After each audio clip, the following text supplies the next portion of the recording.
안녕하십니까. 여러분, 러시아가 전쟁 이후 극심한 인력난에 시달리고 있다는 얘기를 자주 듣고 있습니다. 이것은 2년 넘게 전쟁 중인 러시아 경제에 금이 가는 조짐이 심화되고 있다는 그런 얘기가 되겠죠. 이 시간 방송은 전쟁으로 인한 심각한 러시아 인력난에 대한 내용을 말씀드리겠습니다.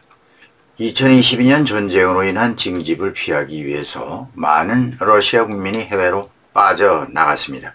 이 빠져나간 인력을 한 통계에 의하면 35세 이하 러시아인만 130만 명에 달한다고 밝히고 있습니다. 이들이 대부분 이공계 인재를 비롯한 고학력자인 것으로 조사되었죠. 여기서 고학력 노동력의 유출 속도가 상당히 빨라지고 있는 추세입니다.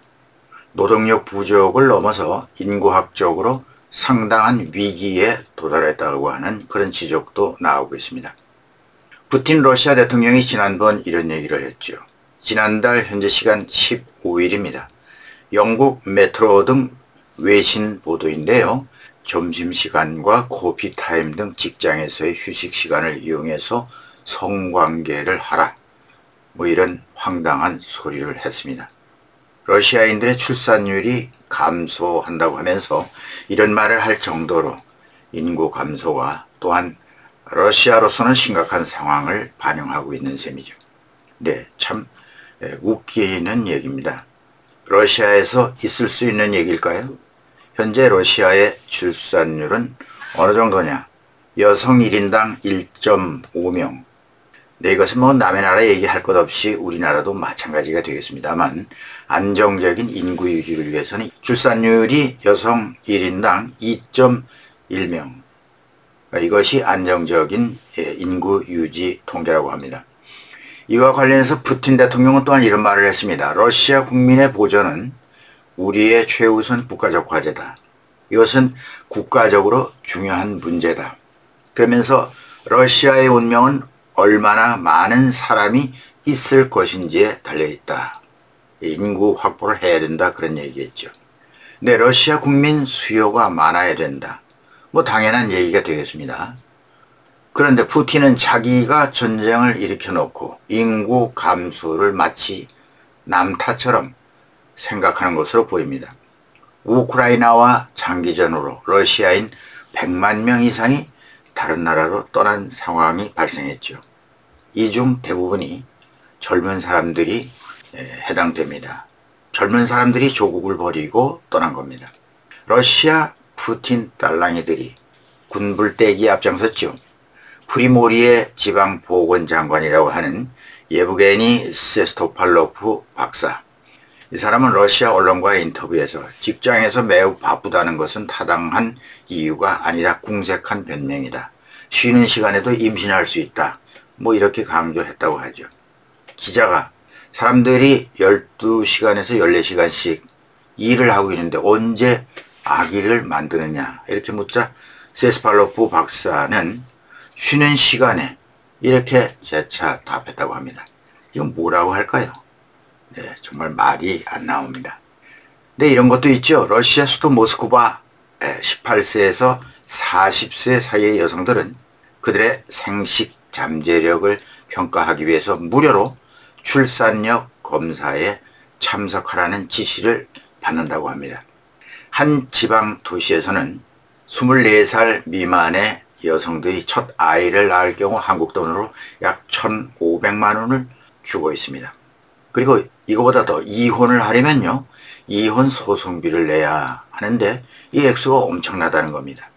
일부 정치인은 18세에서 20세 사이에 아이를 낳기 시작해서 3명에서 4명까지 낳아라 이렇게 은근히 종용한다고 합니다. 앞서 영국 메트로 신문은요, 푸틴 대통령은 러시아인들이 자녀를 많이 낳은 자신의 모범을 따르기를 원하는 것으로 여겨진다. 이런 말도 또 했습니다. 그런데 문제는 푸틴이 얼마나 많은 자손을 낳았는지는 실제로 공개한 적이 없습니다. 많이 낳았으니까 이런 얘기를 하겠죠. 푸틴 대통령은 공식 석상에 공개된 두 딸은 공개되었었죠. 네, 이 두 딸을 포함해서 6명의 자녀를 둔 것으로 알려지고 있습니다.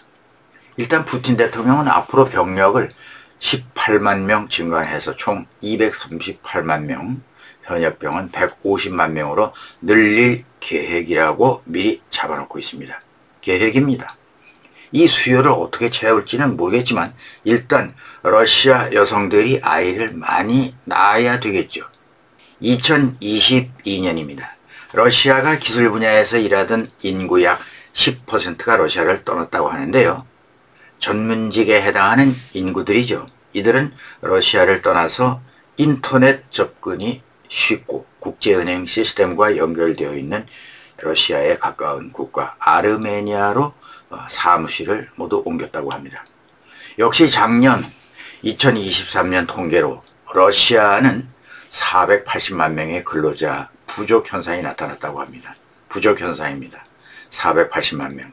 2023년 12월 24일 러시아 과학 아카데미 경제연구소 연구 결과를 보면 이와 같이 나타나고 있는데요. 하지만 우크라이나 침공 이전부터 사실은 이미 우려할 만한 수준의 노동력 부족 현상을 겪고 있었다고 밝혔습니다. 자꾸 러시아를 빠져나가는 것이죠.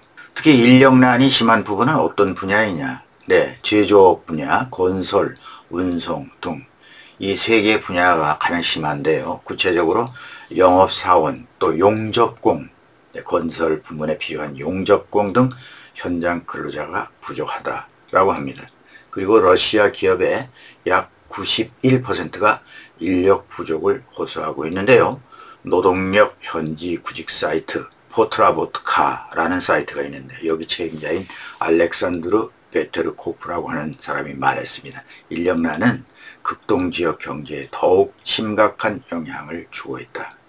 매년 2만 9천 명의 인력이 타지로 떠난다고 러시아 통계청이 밝히고 있습니다. 극동쪽은 더 심하다는 것이죠. 네, 경제 전문가들은 이러한 인력 부족이 러시아 경제 성장을 저해하는 큰 요소로 작용하고 있다라고 분석했습니다. 당연하죠. 러시아 중앙은행 총재도 같은 지적을 하면서 인력 부족은 필요한 상품과 서비스를 생산할 수 없다. 그러니 바로 국내 총생산 GDP 성장률을 감소시키고 있다. 사람이 없으니 상대적으로 임금이 급격히 증가해서 인플레이션을 가속화하는 데도 영향을 준다는 것이죠. 인력난에서 시급한 부분은 또 고급 인력이죠. 프로그래머, 엔지니어, 로봇 공학자 등이 필요한데요. 이 부분에 사람이 계속 줄어들 것이라고 내다보고 있습니다. 그리고 러시아가 채용에 극심한 곤란을 겪는 직업이 있습니다. 현장 근로자입니다. 그리고 현장 근로자는 물론이고 공학 전문가, 또 전문직인 의사, 약사, 교사, 이러한 전문직 채용에 있어서 극심한 곤란을 겪고 있다는 얘기입니다. 러시아 경제학자 티티아나 자하로바 교수의 평입니다. 네, 서유럽의 경우 인력난 문제를 겪고 있습니다. 서유럽도요. 그러나 그 해소 방안의 하나로 이민자들을 효과적으로 받아들임으로써 완화하고 있죠. 그런데 러시아로서는 모스크바 인근 공연장 크로쿠스 시티홀 테러 사건이 있었죠. 지난해입니다. 그 이후에 이민자 문턱을 아주 높여놨습니다.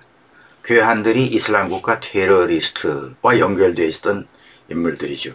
그 후 외국인에게 운전을 금하게 하는 등 취업 제한을 가하자 오히려 이주 노동자들이 떠나는 유출 현상을 불러와서 이러지도 저러지도 못하고 고심 중에 있는 그런 상황에 있다고 합니다.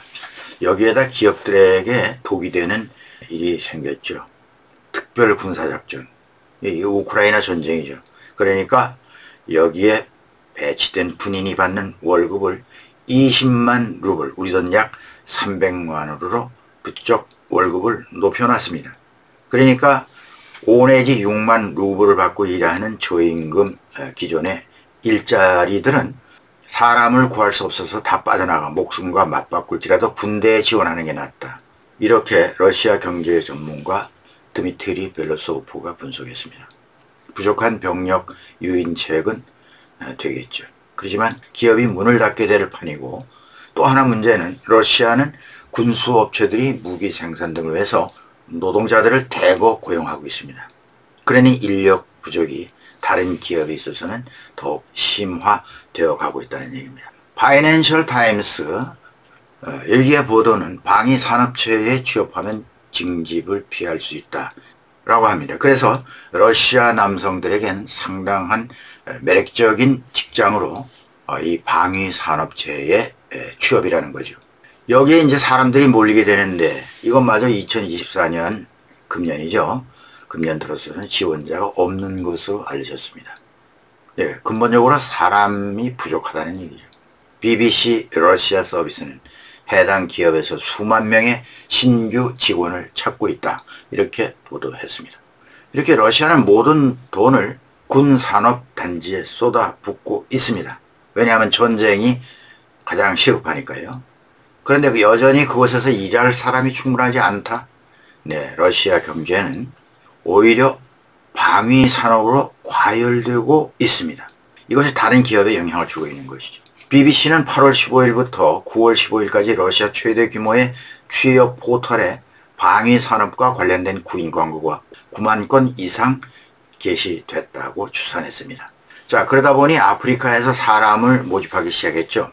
한 채용 서비스 업체가 밝힌 내용에 따르면 금년 상반기 7월 말 기준 러시아 취업 공고 증가율이 케냐에서 39배, 짐바브웨 14배, 카메룬 8배, 잠비아 7배, 알제리 5.7배 이렇게 증가했다고 한 조사 단체가 밝혔습니다. 예, 이런 나라들에서 인력을 확충하고 있다는 얘기죠. 그런데 여러분은 어떻게 생각하십니까? 이렇게 모집된 외국 인력이 과연 기업에 취업이 되는 것일까? 러시아 공장이 아니라 우크라이나 참호 속에 배치될 가능성이 상당히 높다고 추측할 수밖에 없습니다. 우크라이나 정호 고문이었던 안톤 게라시첸코는 최근 몇 달 동안 러시아 지원병들이 국방부와 계약금 액수가 급격히 증가했다고 그의 소셜미디어 X에서 설명하고 있습니다. 그는 우크라이나에서 전쟁에 나가려는 러시아인이 지원병들이 처음 평균 19만 5천 루블, 2200달러입니다. 이걸 받는다고 합니다. 그런데 지금은 일부 러시아 지역에서 200만 루블, 22,600달러 이렇게 받고 있다고 밝혔습니다. 가장 많이 받는 지역은 모스크바 지역이고요.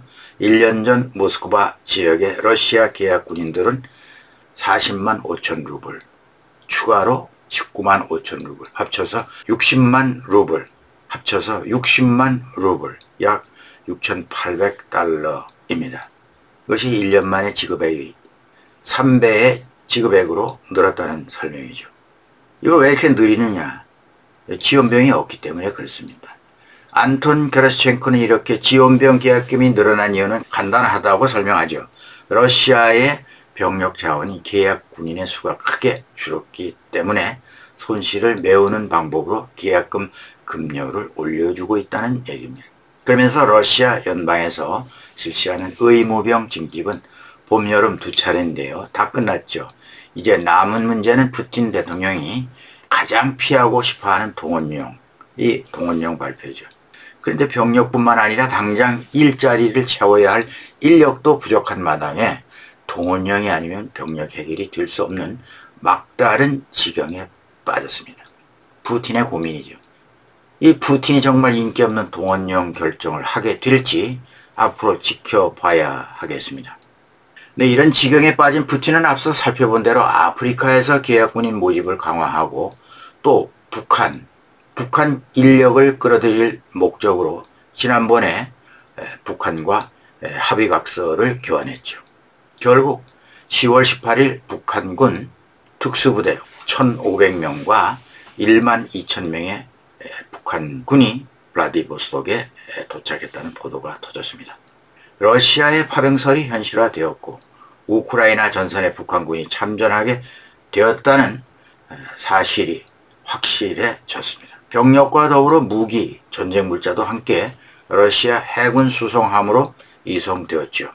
우크라이나 국방정보국 키릴로 부다노프 국장은 현재 약 11,000명의 북한 군인이 러시아에서 훈련을 받고 있으며 11월 1일부터 러시아 무기를 들고 전쟁에 참여할 준비가 돼 있다. 이렇게 발표했습니다.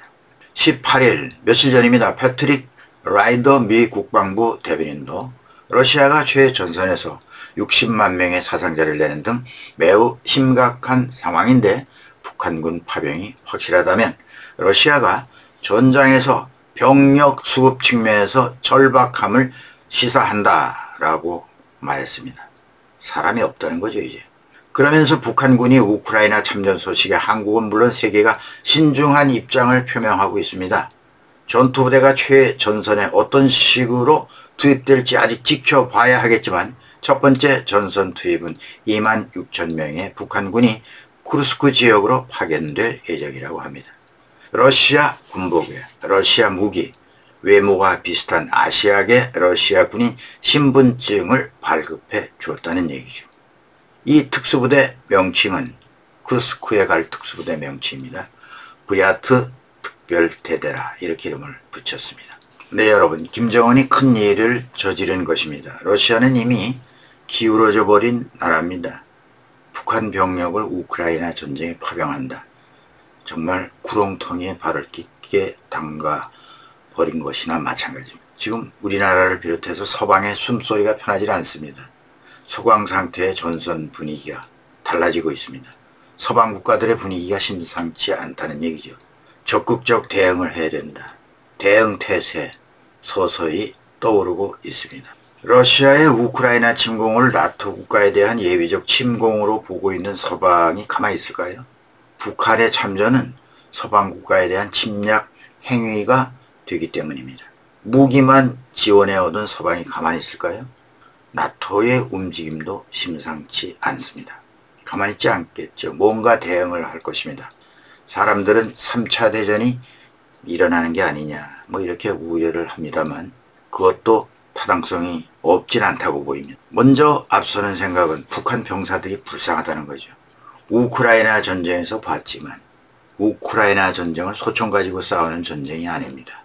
우크라이나 전쟁은 전에 없었던 전자전입니다. 우크라이나는 산이 없습니다. 산 없는 평지에서 싸우는 전쟁이죠. 뭐 전차전이라고 해도 되겠습니다만 아무리 은폐 전술이 뛰어나도 우크라이나에서는 10분이면 적의 병력 움직임이 손바닥 안에 들어옵니다. 드론의 공격으로 언제 죽는지도 모릅니다.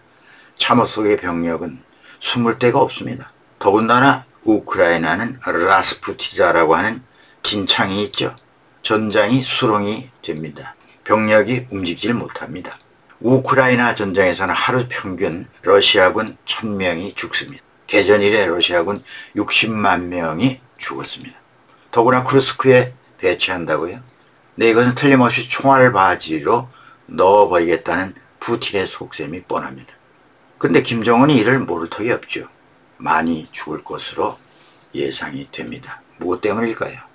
뭐 미 대선 후보 트럼프가 곧 종전을 하겠다고 했으니까 얼마 안 남은 종전의 막판에 도박을 한번 해볼까 이런 생각일까요? 북한의 파병을 바라보는 사람마다 북한이 뇌화를 벌겠다는 속셈이다 라고 얘기합니다. 네, 맞는 얘기죠. 여기에 러시아의 군사기술 이전, 북한의 무슨 실전 경험 등등 있겠지만 근데 외화 벌이 이것이 가장 핵심입니다.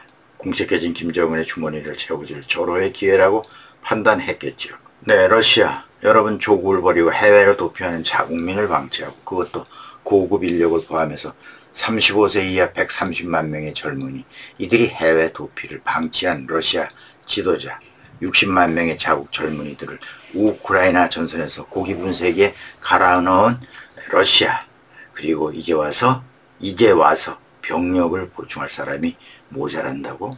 그래서 북한과 아프리카 사람을 데려와서 전쟁을 시킨다고? 제가 볼 때는요, 러시아는 이미 져버린 천재입니다. 이걸 푸틴이 자기의 권력을 유지하기 위해서 만지작거리고 있는 겁니다. 비운의 러시아 지도자 한 사람의 아주 잘못된 판단으로 인해서 암울한 미래를 보게 되어서 안타깝습니다. 여러분 어떻게 생각하십니까? 네, 오늘은 여기까지입니다. 김정구 GTV였습니다. 구독, 좋아요, 알림 설정 부탁드리겠습니다.